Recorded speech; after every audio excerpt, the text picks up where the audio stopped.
Bonjour et merci de nous retrouver pour La Foi prise au mot, votre rendez-vous de réflexion et de formation. Cette semaine, un nom, Thérèse de Jésus, alias Thérèse d'Avila. Thérèse d'Avila, quand nous entendons ce nom, deux images se pressent à notre esprit.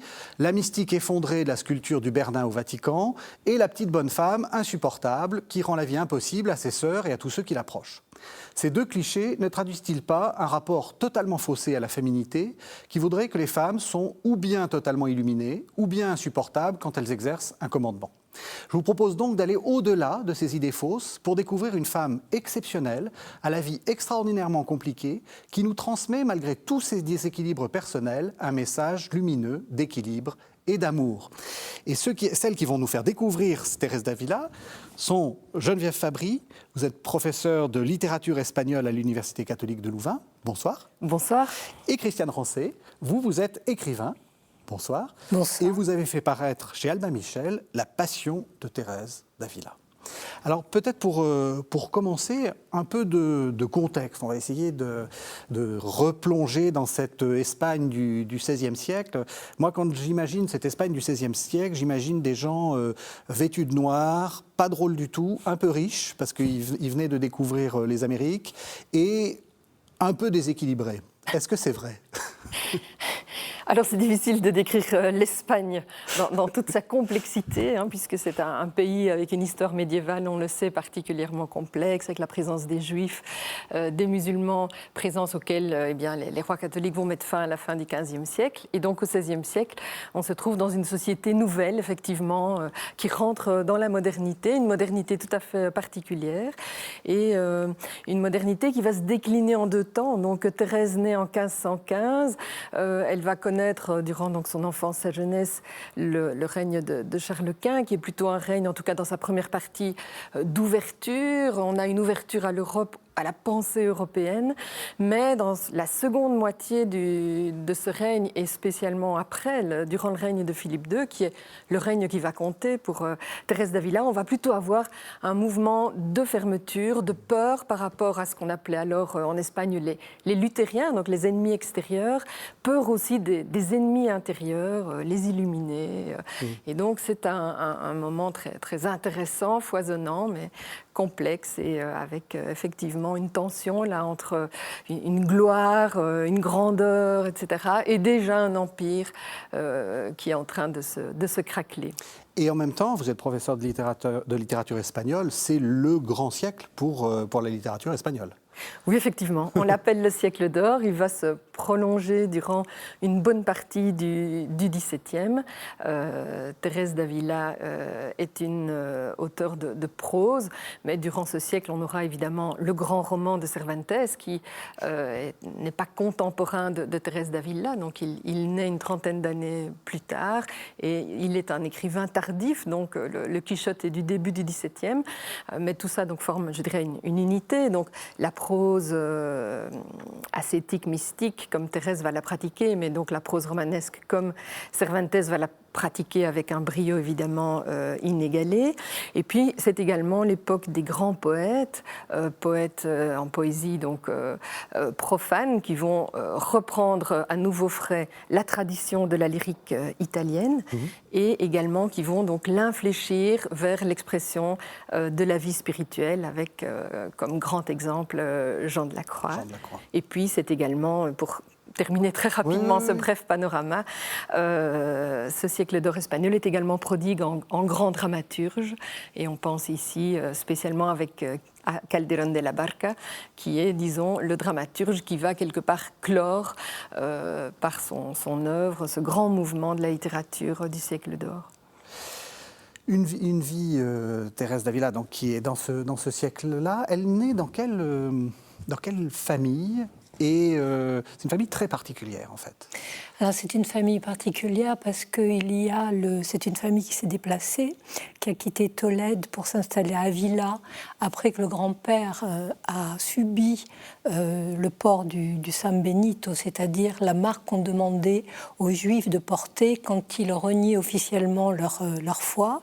Mais ça n'était jamais sans une petite vengeance, puisqu'on leur demandait pendant un certain temps de faire tout le tour autour des églises portant cette espèce de cagoule, presque une espèce de bonnet d'âne qu'il devait laisser, et puis une espèce de tunique infamante qu'il devait laisser accrocher dans les églises. Donc le grand-père de Thérèse va absolument va faire exactement tout ce qu'il faut pour montrer qu'il n'est plus un pratiquant, mais la marque est là, et donc il décide de quitter la ville, qui était à l'époque quand même la ville impériale, la ville où se tenait la cour, pour aller s'installer à Avila. Et là, on va dire presque de faire une renaissance de sa famille. Il va avoir à cœur de s'occuper de mariages tout à fait avec l'aristocratie, avec les meilleures familles, les plus chrétiennes qui soient.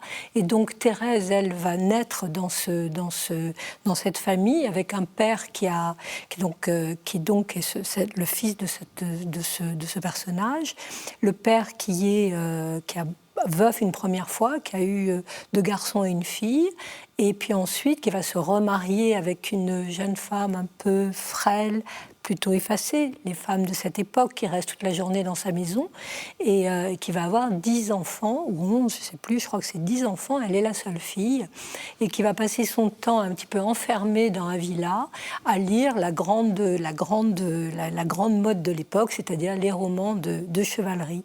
Et Thérèse va rester dans cette famille, qui est une famille de bonne bourgeoisie, avec un atelier, on va dire, de fabrique de draps, et qui est marchand de draps, et avec une certaine opulence, puisque nous sommes effectivement à un moment où l'Espagne est très très riche. C'est le pays le plus riche du monde à l'époque, c'est l'empire le plus puissant. Hein. Et on dit que le soleil ne se couche jamais sur l'empire de Charles Quint, donc il y a tout ce reste. C'est le pays de la mode, on oublie aussi, on a l'impression que, vous disiez tout à l'heure, l'Espagne sont tous en noir. Mais non, venez, l'Espagne était le pays qui donnait le là, et qui donnait de la mode, avec des draperies, des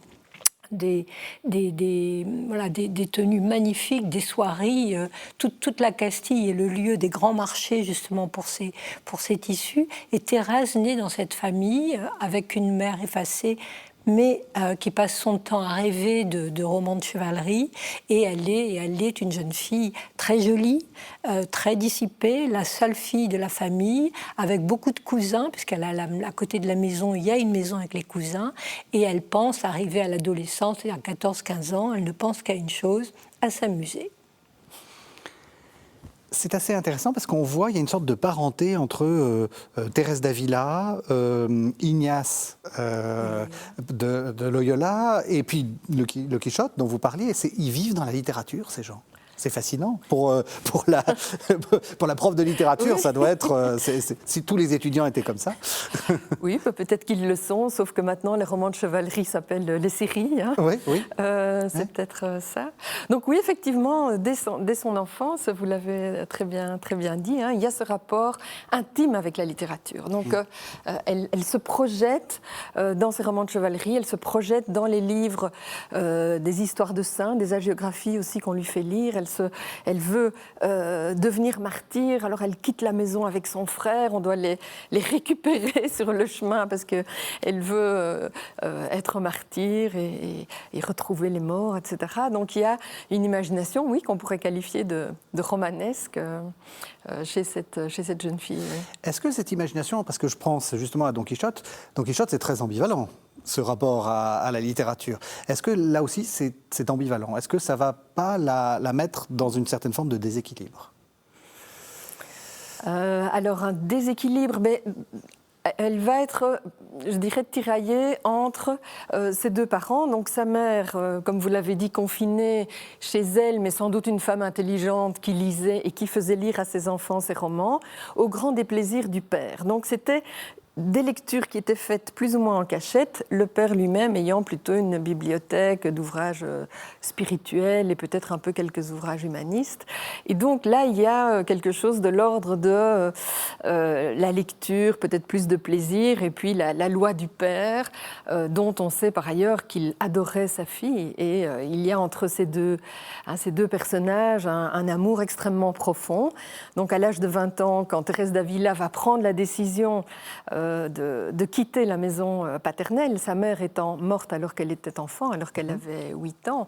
Ça explique aussi la relation privilégiée qu'elle va avoir avec son père. Eh bien, elle déclare dans le livre de sa vie qu'elle avait vraiment l'impression que ses os se disloquaient tellement elle devait se faire violence pour quitter cette maison paternelle. Donc le père qui incarne à la fois l'amour et la loi, disons. Oui, juste, vous avez raison de souligner qu'on sait tout ça parce qu'elle l'a écrit, il y a une autobiographie, enfin on reviendra sur les ouvrages de Thérèse, mais c'est sans doute un des conseils de lecture que vous donnerez.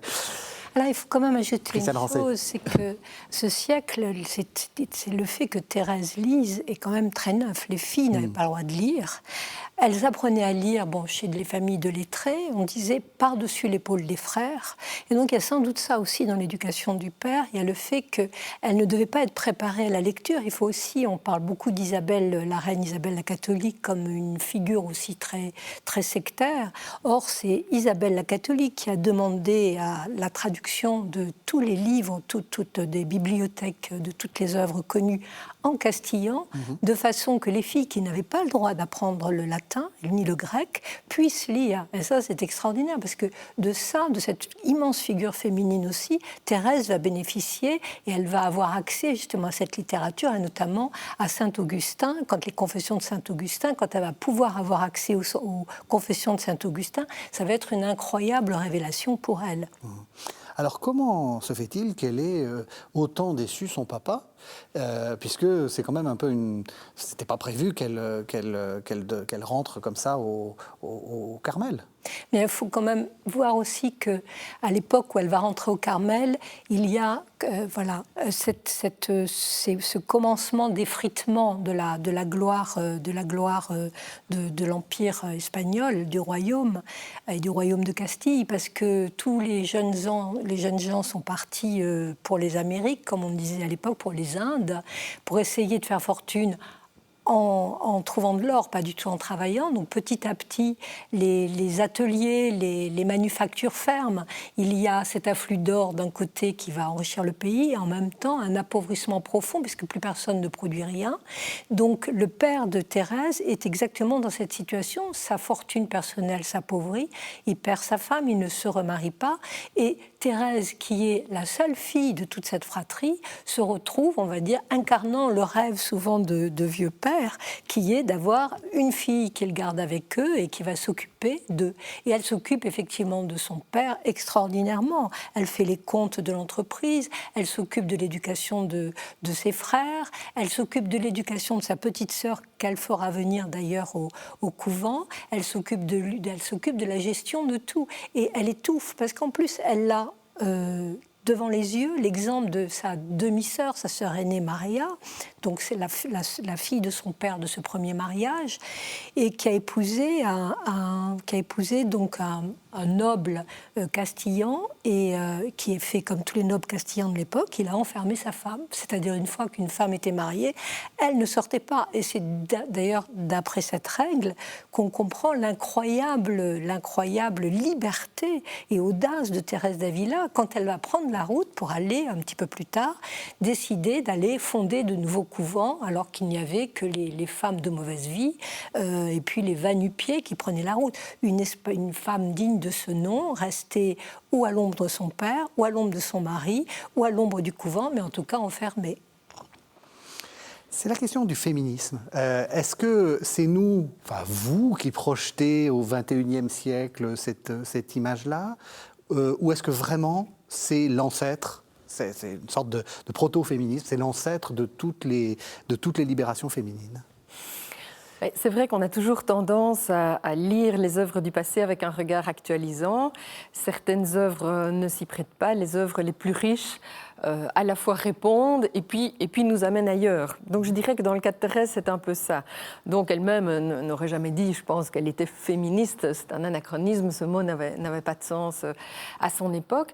Mais en même temps, il y a une profonde revendication de la légitimité de sa demande la plus profonde, qui est celle qu'on reconnaisse les femmes comme des sujets spirituels à part entière, qui sont dépositaires de grâce comme les hommes peuvent l'être, Et, enfin, alors le comme, il faudrait peut-être le spécifier, mais en tout cas, elles sont dépositaires de plein droit de ces grâces que Dieu peut donner. Et donc, à ce titre-là, il y a une revendication chez elles très, très, très claire, très continue, et elle va vraiment vouloir donner à elle-même et à ses sœurs un espace d'autonomie relative pour pouvoir s'autogouverner dans ces couvents réformés. Et donc, il y a là quand même une assez grande audace, une sensation donc des capacités propres de la femme au-delà de ce qu'on pouvait en dire à l'époque des limitations qu'on faisait peser sur leur esprit et sur leur capacité à se prendre en charge, quoi. Oui, puis elle étudie la question, hein. Elle lit Saint Jérôme sur la question de la supériorité des femmes ou pas, parce que Saint Paul d'un côté dit ni homme ni femme, donc elle s'en souvient, et Saint Jérôme dit oui, mais tant que le mariage n'a pas lieu. Donc il n'est pas du tout impossible qu'elle ait aussi refusé le mariage pour cette raison, puisque n'étant pas mariée, donnant son corps, son âme et sa vie à Dieu, elle devient un être asexué, elle devient l'égale de n'importe quel autre sujet du Seigneur, donc d'un homme. Et ça, on sait qu'elle l'a lu, on sait qu'elle a médité la question, et elle aura toujours à cœur de rappeler à ses filles, comme elle les appelle, cette idée de cette immense liberté qu'il faut garder jusque dans la pratique de sa foi, jusque dans la compréhension du don qu'on fait de soi au Seigneur. Alors cette question de la liberté, c'est un des centres de la vie de Thérèse. Elle rentre donc dans un Carmel, donc c'est une congrégation qui a été fondée il y a très longtemps, et justement qui est peut-être un peu trop libre. Ça a l'air d'être un peu son problème, si j'ai bien compris, non ? Oui, c'est-à-dire qu'elle va rentrer dans un Carmel à Avila, qui est le Carmel de l'Incarnation.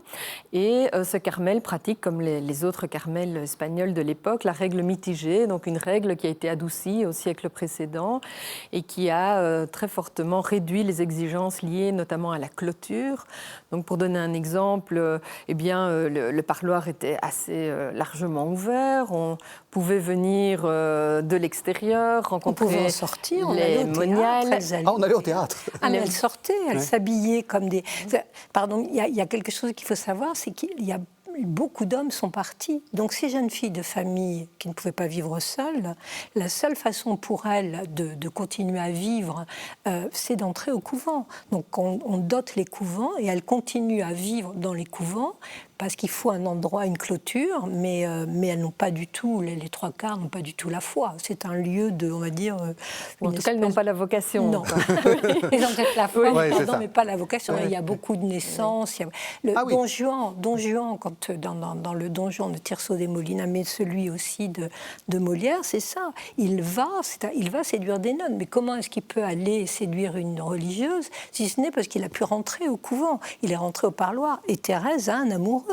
Elle a un homme dont elle est amoureuse, elle l'écrit sans rougir, qui vient la voir et elle va raconter après sa difficulté pendant 20 ans, le déchirement dans lequel elle est, parce qu'elle est tout à fait consciente qu'elle elle n'agit pas du tout comme une religieuse, mais elle ne peut pas s'empêcher, on va dire à 17h, au moment où le parloir ouvre, d'avoir le cœur qui bat et d'aller faire cette conversation, d'aller flirter avec cet homme qui vient la voir et elle est amoureuse, oui, et c'est une chose qui est très jolie parce qu'elle parle de cette liberté et elle raconte tout ce travail qu'elle va faire sur elle et qui va d'ailleurs être un peu à l'origine de sa conversion. Voilà, parce qu'en fait, on a l'impression que rentrer au couvent, c'est déjà une conversion. Pas du tout pour elle, pas du tout. Mais c'est une première conversion, mais tout à fait insuffisante. Et donc, dans son autobiographie, elle va effectivement raconter qu'elle va vivre 20 ans au couvent, avec cette règle mitigée où elle a donc des gens qui viennent la voir, elle sort, elle continue à s'habiller, elle a une double cellule, on lui amène à manger, parce que c'est pas toujours suffisant ce qu'il y a dans le couvent, etc. Elle fait venir sa petite sœur, dont elle s'occupe comme à la maison, pour aussi. Hein, Oui, c'est ça. C'est familial. Il y a toute une sociabilité là, qui évidemment... Il y avait des servantes, voilà, il y avait des jeunes femmes qui venaient les servir, donc... Oui, c'était confortable. Voilà, c'était très confortable et c'était aussi à l'image du monde, c'est-à-dire profondément inégal, puisque ces servantes n'avaient pas les mêmes droits que les autres. Vous avez parlé des jeunes filles sans dot, des jeunes filles sans mari. Elles entraient au couvent parce qu'elles avaient une dot, mais toutes n'en avaient pas, ou certaines en avaient de plus grandes que d'autres. Eh bien, plus belle était la dot, plus belle était la cellule. Sinon, on était dans un petit parloir entassés les unes sur les autres. Donc, le couvent reflétait les inégalités du monde.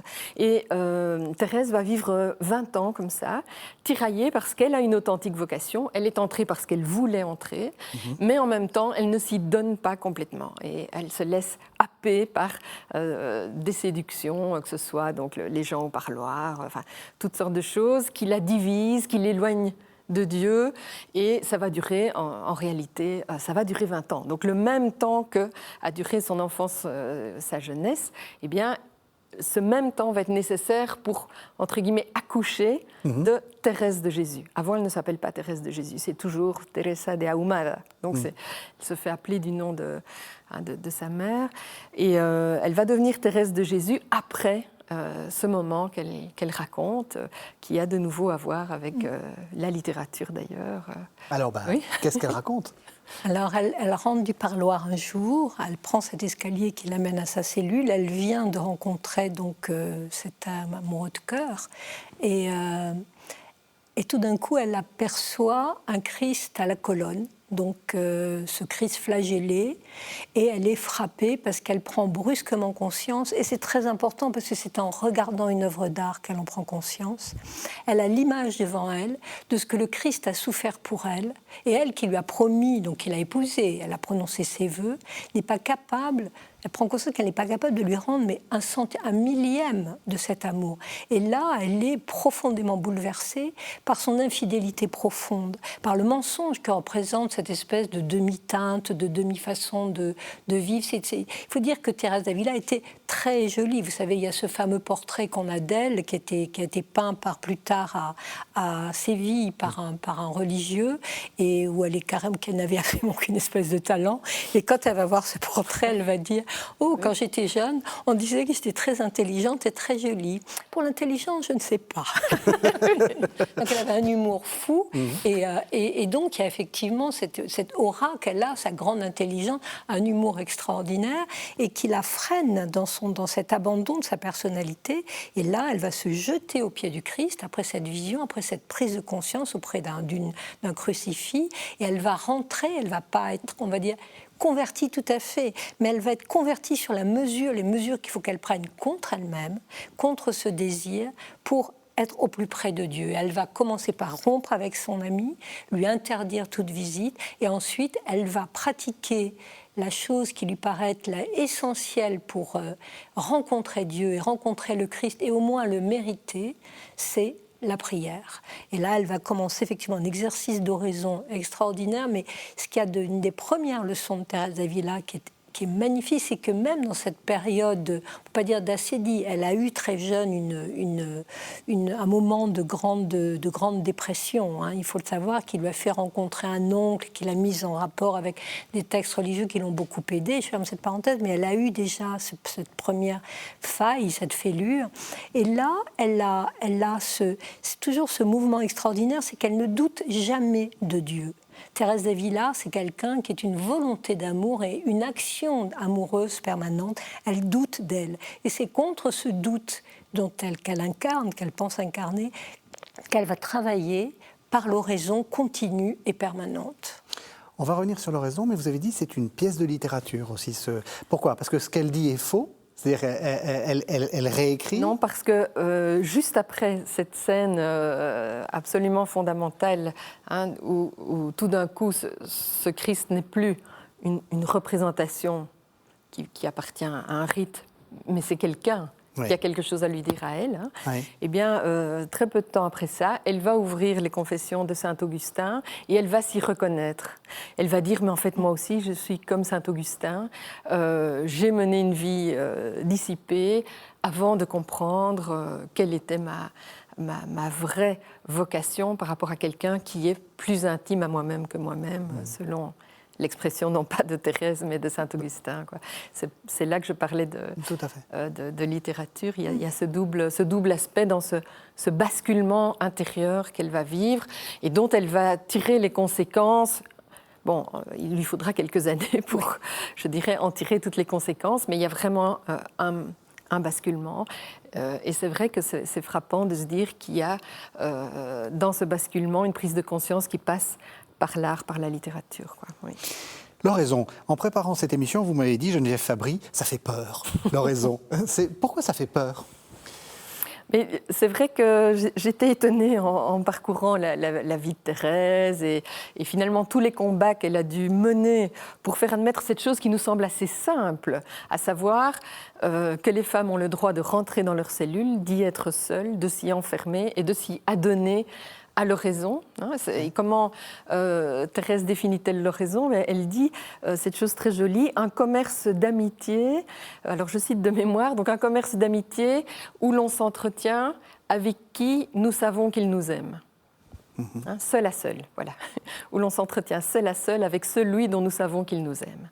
Un commerce d'amitié. Donc, ça paraît presque évident et en fait ça ne l'est absolument pas à l'époque et effectivement ça a l'air de faire très très peur aux confesseurs des Carmélites et donc il y a tout un cheminement et donc vous avez parlé des lectures qu'elle fait très peu de temps après être rentrée à l'Incarnation, notamment celle du troisième abécédaire de Zuna qui dit mais il faut développer ce commerce d'amitié avec Dieu, cette oraison intérieure. Et elle va, c'est quelque chose qui va beaucoup la toucher, mais elle ne va en tirer les conclusions qu'après donc, cette fameuse conversion, où elle va donc alors s'adonner beaucoup plus systématiquement à l'oraison intérieure. Alors jusque-là, les moniales étaient plutôt invitées à pratiquer l'oraison vocale, toutes ensemble, dans le chœur, avec des moments de recueillement où elles étaient en général ensemble, pas chacune dans sa cellule, et où il y avait une espèce de guidance assez stricte sur ce qu'elles étaient censées méditer quand elles étaient silencieuses. Et donc ici, Thérèse d'Avila va vraiment revendiquer cette liberté de l'oraison, donc cette manière que chaque moniale, chaque carmélite aura de s'approcher de plus en plus de celui qu'il aime, puisque l'oraison c'est ça, et de le faire à sa manière propre, elle insiste beaucoup là-dessus, et elle va dire une phrase très belle, l'âme a surtout besoin qu'on l'accompagne et qu'on ne l'opprime pas. Donc, elle va mettre l'accent alors sur un accompagnement, mais qui n'est pas un contrôle. Et donc là, il y a aussi quelque chose qui doit être dit pour casser un petit peu ce stéréotype du Carmel comme prison, de contrôle sur les femmes, etc. L'idée de base, si je puis dire, de l'oraison, c'est précisément de libérer les âmes, de leur offrir un espace qu'elles pourront explorer à leur guise et qu'elles pourront parcourir pour peu à peu s'approprier leur âme, parce qu'en fait, elles sont à l'extérieur de leur âme. C'est ce qu'elle va développer dans une de ses dernières œuvres. Alors, je ne sais pas si on peut déjà y venir, oui, mais bien sûr. Le château intérieur, elle va dire mais les femmes sont à l'extérieur d'elles-mêmes, elles sont dans le chemin de ronde du château, qui est l'image de l'âme. Et la porte pour entrer dans le château, c'est l'oraison. Et donc, l'oraison leur permet de rentrer dans leur âme, et au centre du château, au centre de leur âme, se trouve Sa Majesté, se trouve Dieu lui-même, qui les attend pour s'unir à elle.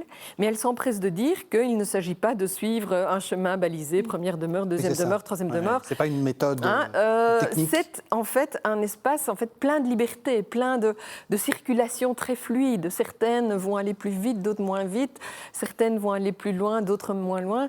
Mais ce qui est important, c'est que chacune soit accompagnée dans son chemin et y soit accompagnée pour ne pas prendre des vessies pour des lanternes.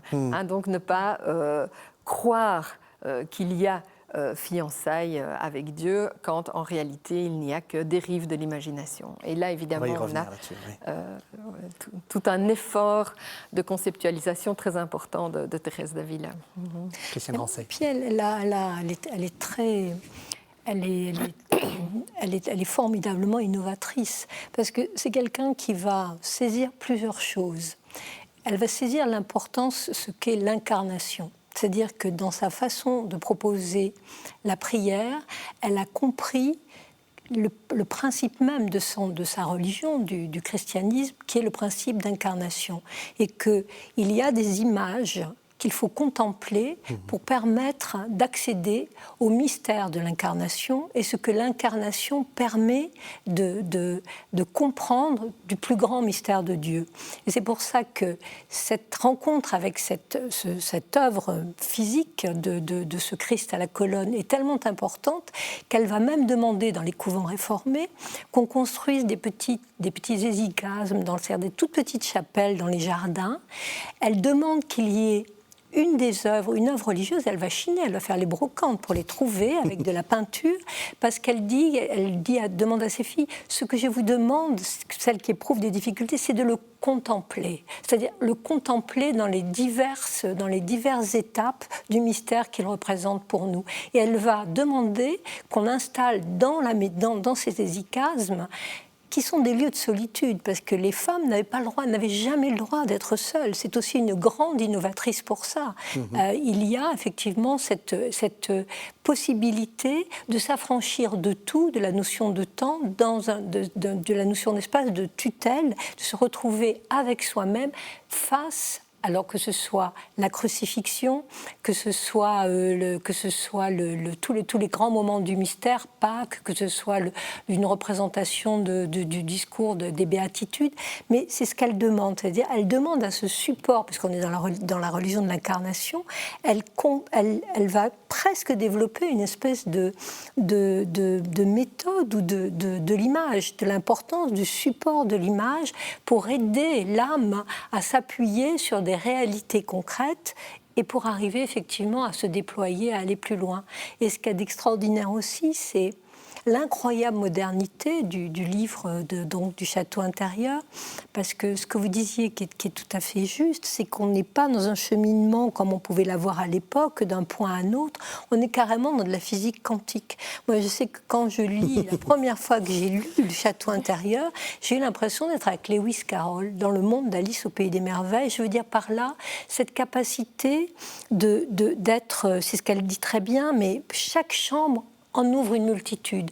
Vous n'êtes pas dans une progression linéaire, vous êtes dans une progression presque, vous savez, ces bulles de savon, de transparence, mais de chambres particulières qui sont séparées les unes des autres. C'est pour ça que je parle de physique quantique, parce que c'est quelque chose, c'est pour ça que c'est un livre à la fois difficile à lire et très facile quand on a accepté ce qu'elle demande en fait de s'accepter, de s'abandonner, de laisser l'âme, c'est l'âme qui doit lire, de s'abandonner à la lecture et de déposer toute raison critique, tout cet esprit que nous pensons avoir fort, dans la plus grande humilité, de ne pas vouloir faire le malin, de faire l'esprit de contradiction, de s'abandonner à cette lecture et de se laisser guider. Et ça, c'est quand même un chef-d'œuvre, alors déjà un chef-d'œuvre d'écriture, mais aussi un chef-d'œuvre d'imagination, d'intelligence, d'humilité et de mystique en même temps. Oui. Pourquoi c'est un chef-d'œuvre d'écriture ? Dans la littérature espagnole, c'est très important ? Oui, c'est très important. Donc, il faut savoir que quand Thérèse d'Avila va mourir, très tôt, Louis de Léon, qui est donc un très grand humaniste, va éditer ses œuvres en les prologuant de la manière suivante. Il va dire qu'il n'y a pas de prose plus fluide, plus agréable, plus élégante et sans après. Donc ça, c'est une citation, élégante et sans après, que celle de Thérèse d'Avila. Et donc, c'est vrai qu'elle a une manière d'écrire qui est à la fois très, très claire, bon, il y a des passages un peu plus touffus, et en même temps très vivante. Donc, par exemple, dans le château de l'âme, le château intérieur et le livre des demeures, donc il y a plusieurs titres qui ont circulé à propos de cette œuvre. On a donc cette image englobante, hein, l'âme est comme un château au centre duquel donc se trouve le Seigneur, mais comme ce qu'elle doit dire est en partie indicible, dépasse, hein, vous l'avez dit, l'entendement, et que de plus elle veut se démarquer des letrados, hein, donc ces théologiens qui sont toujours en train de... Enfin, elle est quand même toujours en train d'écrire quelque part sous leur regard... regard de l'Inquisition. Hein, et le regard... Elle a été très, très... Voilà. De l'Inquisition. Donc elle va, à la fois pour des raisons internes d'écriture et pour des raisons externes, elle va privilégier donc une expression imagée, avec par exemple dans le château intérieur, on a cette image qui embrasse, je dirais, tout le livre, mais elle va revenir sur des images qu'elle a déjà utilisées précédemment liées à l'eau, hein, donc qui est vraiment une symbolique qui parcourt toute son œuvre, et puis d'autres images qui vont surgir, comme celle du ver à soie, hein, le ver à soie qui va se nourrir de la feuille sur laquelle il se trouve, qui va donc produire son cocon, puis qui va mourir et se métamorphoser en papillon. Et donc elle saute comme ça d'une image à l'autre parce que finalement chaque image lui donne quelque chose à dire, à goûter, ça c'est très important aussi. Vous parliez de l'incarnation, ce ne sont pas uniquement des images visuelles, ce sont des images tactiles, des images sensuelles, c'est une immense sensuelle. Gustative, elle est très sensuelle effectivement, et donc on est appelé vraiment à goûter ce qu'elle veut nous donner à sentir, et du coup on passe d'un registre d'image à un autre registre d'image pour ne jamais non plus enfermer ce qu'elle veut nous dire dans quelque chose qui serait stable, fini, absolument compréhensible, parce que bien sûr la rencontre d'amour dans l'oraison avec Dieu ne peut pas être ni finie ni totalement compréhensible. L'Inquisition, elle a des problèmes, cette femme. Vous voulez continuer quelque chose? C'est une écriture aussi très féminine, parce que... Ah, c'est quoi une écriture féminine? Mais c'est ça, c'est-à-dire c'est quelqu'un... Thérèse d'Avila, c'est quelqu'un c'est le Carmel de Thérèse d'Avila, c'est quelqu'un qui nous rappelle, qui dit que tout geste d'une femme est fructueux. C'est très très beau. Elle demandait que la maison soit prête. Elle demandait à ses filles de cirer l'autel de la chapelle. Elle demandait qu'il y ait des bouquets de fleurs. Elle dit que la main d'une femme ne reste jamais inutile. Elle va consoler un enfant, arranger un bouquet de fleurs. Et il y a cette sensibilité particulière dans son écriture, et qu'on retrouve aussi parce qu'elle l'a lu dans les dialogues de Catherine de Sienne. Catherine de Sienne, c'est quelqu'un qui aussi est très imagé. Elle va parler de l'eau, des ponts, du château, de la cité de Dieu. Enfin, il y a toujours cette représentation qui rend effectivement des préceptes de mystique difficiles à l'entendement, incroyablement incarnée. Et elle est formidable parce que elle incarne ce qu'elle dit en trouvant des images de botanique, la chrysalide, la chenille, le papillon, le vol. Enfin, c'est pour ça que c'est vraiment très important et que c'est un délice de la lire. Et elle est drôle, alors moins dans le château intérieur, mais en plus elle est très très drôle. C'est quelqu'un qui vous fait rire. Enfin, le livre des fondations, quand elle raconte ses aventures, on est dans un road movie absolument incroyable. C'est formidable. C'est une belle expression, un road movie spirituel. Alors, je reviens, c'est vous ce sera pour vous l'Inquisition. Enfin non, c'est pas l'Inquisition, c'est le regard extérieur. Parce que, elle réforme le Carmel, et elle s'arrange pour que chacune des sœurs puisse avoir son propre confesseur. Elle est très attentive à ce qu'il n'y ait pas un seul regard extérieur et qu'on puisse... on sent que le lien avec l'extérieur, l'Inquisition, le maître spirituel, etc., est très méfiante. Oui, alors je vais me permettre de reformuler votre question en deux volets. Donc il y a la question des confesseurs qui est une question quand même différente de celle de l'Inquisition, même si elles sont liées. Oui. Donc effectivement, je crois que c'est important. Je sais qu'une de ces biographes que j'aime vraiment beaucoup, Rosa Rossi, a beaucoup insisté là-dessus. Elle disait que Thérèse d'Avila a vécu toute sa vie avec cette épée de Damoclès de l'Inquisition qui pouvait, comme Louis de Léon, que j'ai rappelé tout à l'heure, qui a été donc le premier éditeur des écrits de Thérèse, eh bien, il a passé 5 ans, tout grand théologien, professeur de Salamanque qu'il était, il a passé 5 ans dans les geôles de l'Inquisition. Donc c'était quelque chose, permettez-moi l'expression, qui lui pendait en dessous du nez, qui était dans l'ordre du possible. Elle a toujours voulu quand même exprimer ce qu'elle avait à dire, mais en allant chercher des conseils chez les personnes les plus susceptibles de l'aider. Et donc, c'est là qu'elle est très intelligente. Voilà. Parce que, pardon, je ne vais pas entendre. Chaque fois qu'elle sent qu'il y a un risque, hop, elle trouve une formule et elle va trouver quelqu'un qui lui paraît plus à même de comprendre ce qu'elle écrit. Je ferme cette parenthèse, ça c'est quelque chose, elle est d'une finesse, elle est très inspirée et très redoutable. Oui, et donc comme ça, elle va se frotter aux grands esprits de l'époque, les dominicains, les jésuites, qui est un ordre tout jeune à l'époque, mais qui compte déjà de grands intellectuels. Et donc, elle va faire son miel de ce danger, en fait. Hein. Et donc, elle va... vous suspectez que ma pratique n'est pas bonne, mais je vais vous l'expliquer. Elle l'explique tellement bien que finalement, le confesseur est presque obligé, disons, d'accepter le bien fondé. Et quand il n'accepte pas le bien fondé, ben, effectivement, elle change. Donc, elle va vers un autre.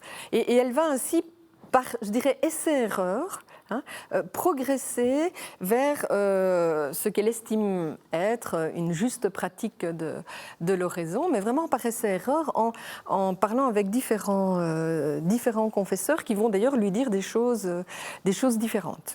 Donc par exemple, tout au début qu'elle faisait oraison, elle pensait qu'il fallait donc faire le vide en elle-même.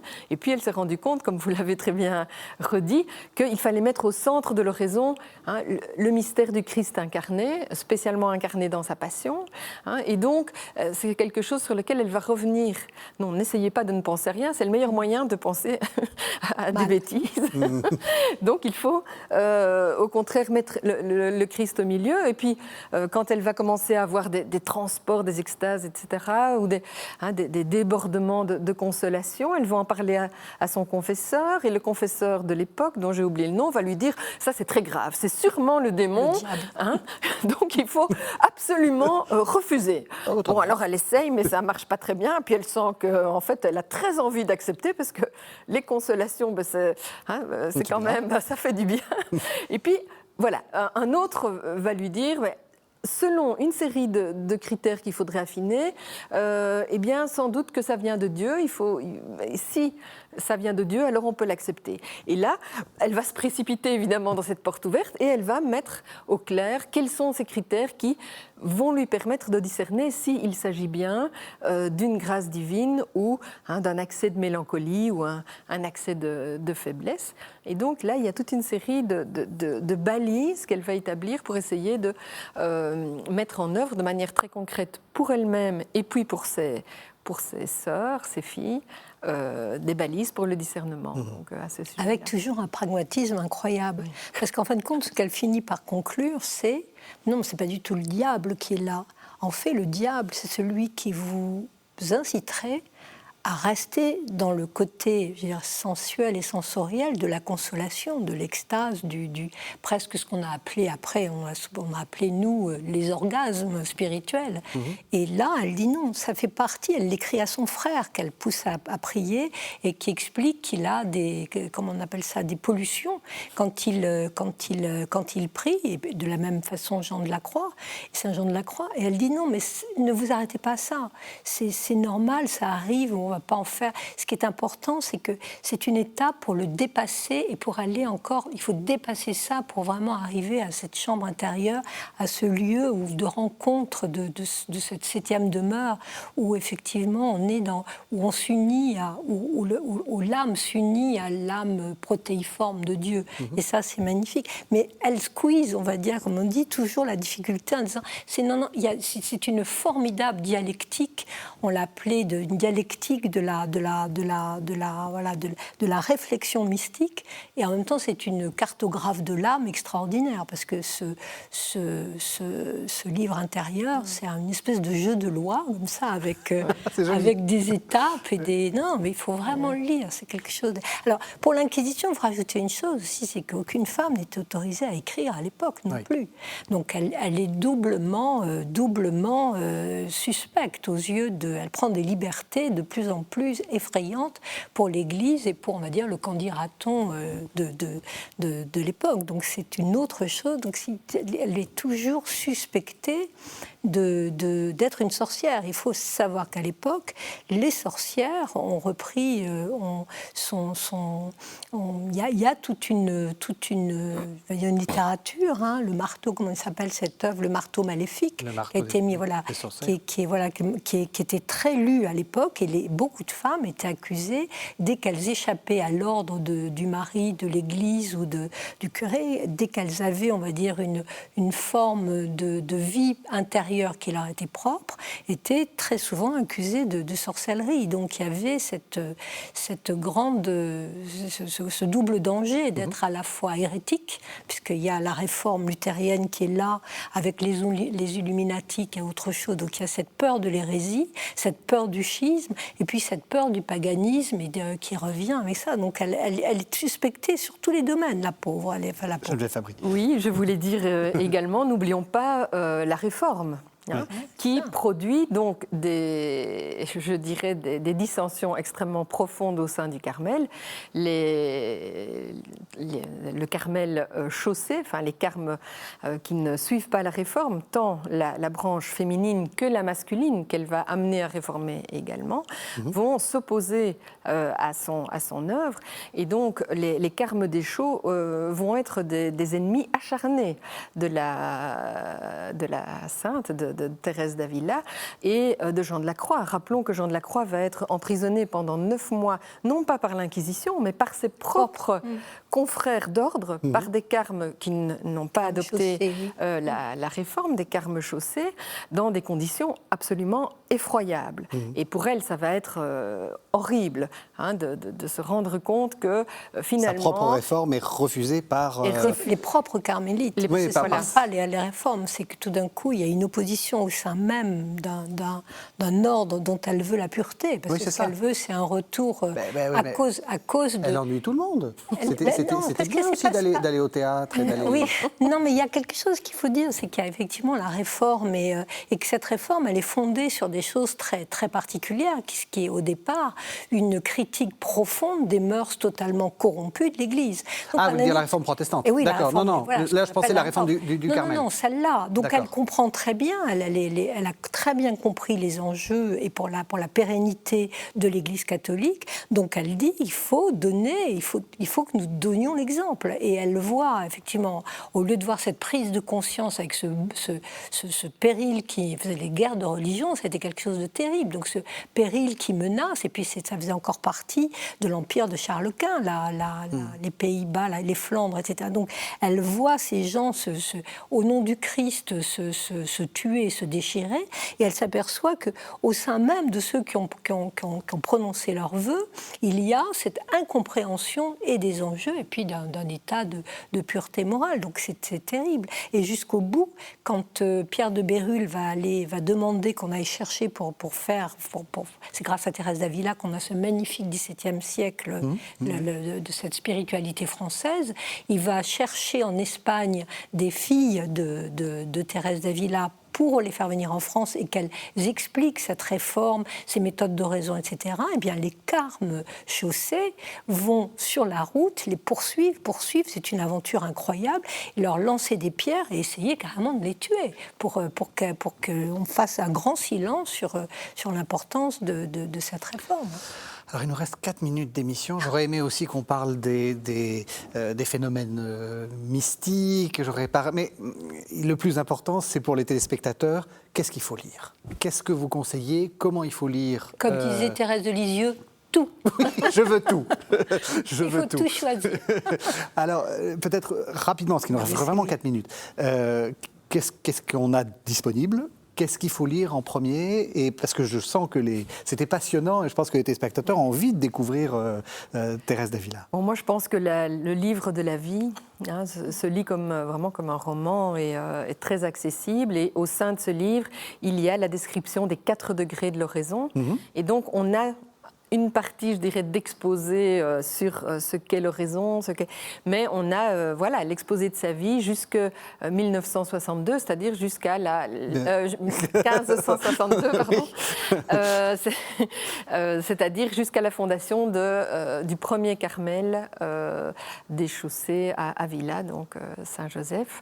Donc, moi, je recommanderais vivement ça. Si on a l'occasion de lire plus, moi, je pense que le château intérieur est une une œuvre vraiment magnifique, accessible, et on peut le lire de différents points de vue. Enfin, on n'a pas besoin d'être soi-même très intéressé par la mystique, précisément parce que c'est une exploration de l'âme, comme vous l'avez dit, je crois, une cartographie de la subjectivité moderne. Donc, Qu'est-ce que vous conseillez, vous ? La même chose avec le livre des fondations, parce que c'est très drôle de voir. Elle raconte. Alors, qu'est-ce que c'est que le livre des fondations ? Elle raconte comment, quand elle décide de créer d'autres couvents, parce qu'elle était dans son petit couvent Saint-Joseph à Avila, puis elle décide d'aller fonder ses couvents, elle réforme là, et donc elle prend la route et elle va dans les villes et elle raconte sans mensonge comment elle est mal reçue, parce qu'effectivement, comme les mairies devaient payer pour les religieux et qu'il y en a de plus en plus, eh bien, quand on voyait un ordre nouveau s'installer, c'était pas toujours avec bonheur. Elle raconte comment elle va se débrouiller, comment elle va arriver à faire une soupe avec elle, comment elle va tenir le moral de ses troupes. C'est extraordinaire de vie. C'est presque un peu ma vie de Casanova. C'est dans le détail. Donc, vous savez, quand vous disiez ma vie de Casanova, vous avez tout le détail de la société de l'époque. C'est ça. Et bien, Thérèse d'Avila, c'est ça. Ça raconte les histoires, comment elle va arriver à décider comment elle va acheter une petite maison, comment elle va arriver à la retaper toute seule avec ses filles. C'est formidable, c'est tout le caractère merveilleusement joyeux, ardent, actif de entrepreneurial. Entrepreneurial, voilà, c'est formidable. Oui, parce qu'on y parle d'argent aussi, de prêts. Oui. Est-ce que c'est une femme moderne ? Dernière question. Effectivement, on est en pleine modernité, mais est-ce que c'est une femme contemporaine ? Je ne dirais pas qu'elle est contemporaine, elle est profondément de son époque, mais de son époque, elle nous dit quelque chose qui est encore non seulement audible, mais important pour notre époque. Moi, je dirais on aimerait qu'il n'y ait que des Thérèse d'Avila. Et puis, il y a quelque chose que dit Louis de Léon qui est formidable. D'elle, il a un résumé magnifique. Il dit « Thérèse d'Avila a vu Dieu et elle le donnera à voir à toutes les générations qui suivront. » C'est une très belle définition. C'est magnifique. Merci beaucoup. Alors, on peut lire tout Thérèse d'Avila, mais on peut lire aussi votre vie de Thérèse d'Avila, Christiane Rancé, La Passion de Thérèse d'Avila. Voilà, c'est aux éditions Albin Michel. Merci beaucoup, merci à toutes les deux. Merci de nous avoir suivis. Vous savez que vous pouvez retrouver cette émission sur le site internet de la chaîne www.ktotv.com. Et on se retrouve la semaine prochaine.